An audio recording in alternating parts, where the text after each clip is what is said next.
नमस्कार, इन खबर में आपका स्वागत है। Indian defence and aerospace summit में एक बात जो उभर करके सामने आई वो ये कि रक्षा मंत्री से लेकर के तीनों सेनाओं के चीफ ने सबसे ज़्यादा इस बात पे जोर दिया कि अब जो स्वदेशी रक्षा तकनीक अपनाई जानी चाहिए और उसका उत्पादन भी देश में होना चाहिए। यूँ तो रक्षा मंत्री राजनाथ सिंह कई अपने चुनावी सभाओं में भी इस बात पे बोल चुके हैं कि अब जो है स्वदेशी का उत्पादन करना होगा। बेशक वो पेरिस जब गए थे राफेल लेने के लिए तो वहाँ पे पूजा अर्चना की और राफेल को लेकर के खुशियाँ भी मनाई गई। उधर S-400 सिस्टम भी रसिया से ख़रीदा जा रहा है। लेकिन अब इस बार के कह सकते हैं कि मोदी शासन 2 में जो सबसे ज़्यादा जोर है वो है कि किसी तरह से इस डिफेंस में भारत अपना खुद का उत्पादन रक्षा उपकरण बनाए, तकनीक डेवलपमेंट करे।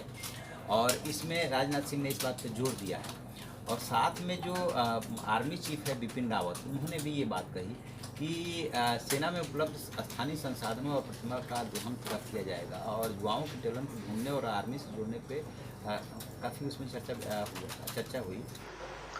Since one of the themes in this summit is Make in India and how the defense sector could reach its full potential, I think it is appropriate today to share with this gathering our Army's experience with the Make initiative being piloted under the aegis of our Ministry of Defense.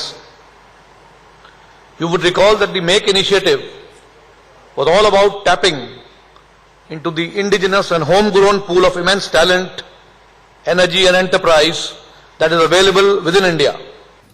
तो इसमें ये भी बात आई कि प्रधानमंत्री नरेंद्र मोदी ने जो make in India पर शुरुआत की है, जो बात की है, उसके तहत रक्षा खर्च को कम करना है और वो स्टार्टअप वगैरह जो शुरू किया है उससे फ़ायदा ले करके और रक्षा इक्विपमेंट जो भी है उसका उत्पादन शुरू किया जाना चाहिए। आपको याद होगा कि 2 कॉरिडोर बनने थे, उसमें से एक यूपी में बनना है, डिफेंस कॉरिडोर जिसका नाम दिया गया था। उसमें कहा गया था कि कैसे जो है इसमें इस फील्ड में जो है रोजगार उत्पन्न होगा और किस तरीके से इसको आगे बढ़ाया जा सकता है।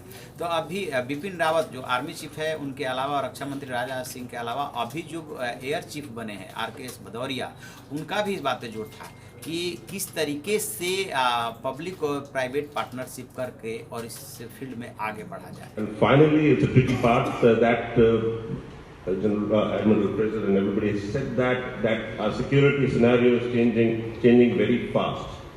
The capabilities of the threats that we face, the nature of the threats that we face, whether it's from a larger class of missiles or the drones coming across, is changing very fast. So the timeliness of what we want is important. So that is the request that as the industry comes up, the timely deliveries will be important because the defense services finally have a job to do of defending the country. And if things get too delayed, there will happen sometimes that imports do happen. So that would be a key issue, that timely development and deliveries. And lastly, I would say that we have been talking about private sector here, but from aerospace point of view, which requires such large investments and such large capital, there will be obviously a fair balance between the public sector and the private sector, both for research and development and manufacturing. क्योंकि होता क्या है कि जो राजनाथ सिंह जी इस तरफ इशारा कर रहे हैं वो ये कर रहे हैं कि बहुत ज़्यादा इस पर हमें पैसा खर्च करना पड़ता है और ये यदि हम स्वदेशी उत्पन्न करते हैं, स्वदेशी निर्माण करते हैं तो उससे क्या होगा कि एक तो खर्च की लागत घट जाएगी, दूसरा ज़्यादा से ज़्यादा जो है ना यहीं पे यदि ये इक्विपमेंट और उपकरण बनने लगेगा तो रोजगार बहुत ज़्यादा मिलेगा।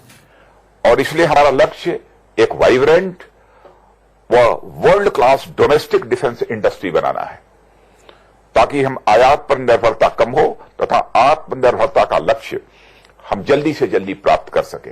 भारत में जो सबसे ज़्यादा ज़रूरत है वो रोजगार की है और किसी तरीके से जो हम दूसरे देशों को पैसा देते हैं और वहाँ से डिफेंस इक्विपमेंट और जो भी है, चाहे जेट हो, चाहे S-400 मिसाइल सिस्टम हो या और भी बहुत कुछ जो हम खरीदते हैं, उस पर देश का पैसा चला जाता है। क्योंकि डिफेंस का जो बजट है अल्टीमेटली देश के विकास के लिए जो है वो बहुत ज़्यादा बजट का बढ़ना ठीक नहीं है। भारत जैसे जिस तरीके से अर्थव्यवस्था का उसका ग्रोथ हो रहा था, बेशक अभी फिलहाल उस समय से थमा हुआ है या डाउन जा रहा है, उस ग्रोथ को बढ़ाने के लिए ज़रूरी है कि रोजगार उत्पन्न हो, स्वदेशी उपकरण बने, डिफेंस के सेक्टर में आए और जितनी भी सरकार की योजनाएं हैं चाहे स्टार्टअप वगैरह हो उसमें जो है उसका लाभ लिया जाना चाहिए। तो भदौरिया ने इस बात को बहुत जोर दिया कि इसमें जो है जो प्राइवेट सेक्टर है ना उसको एक इधर आना चाहिए, ऐसा माहौल बनना चाहिए। क्योंकि आपने देखा होगा चाहे फ्रांस हो चाहे अमेरिका हो, वहाँ पे क्या है कि डिफेंस सेक्टर में ना प्राइवेट सेक्टर की भी अच्छी पार्टनरशिप है और चाहे राफेल कंपनी हो या और भी जितनी बड़ी कंपनी है डिफेंस के क्षेत्र की वो ज़्यादातर प्राइवेट हैं या गवर्नमेंट के साथ वो पार्टनरशिप कर रही है। तो वही सिस्टम भारत भी चाह रहा है और इस समिट में ये बात आई कि किस तरीके से भारत भी इस दिशा में काम कर सकता है। तो और देखते हैं इस समिट से रिलेटेड जो भी और इनपुट मिलेगा हम आपको बताएंगे। आप देखते रहिए हमारा डिजिटल चैनल इन खबर। Thank you. इन खबर चैनल को सब्सक्राइब करें और बेल आइकन दबाना ना भूलें।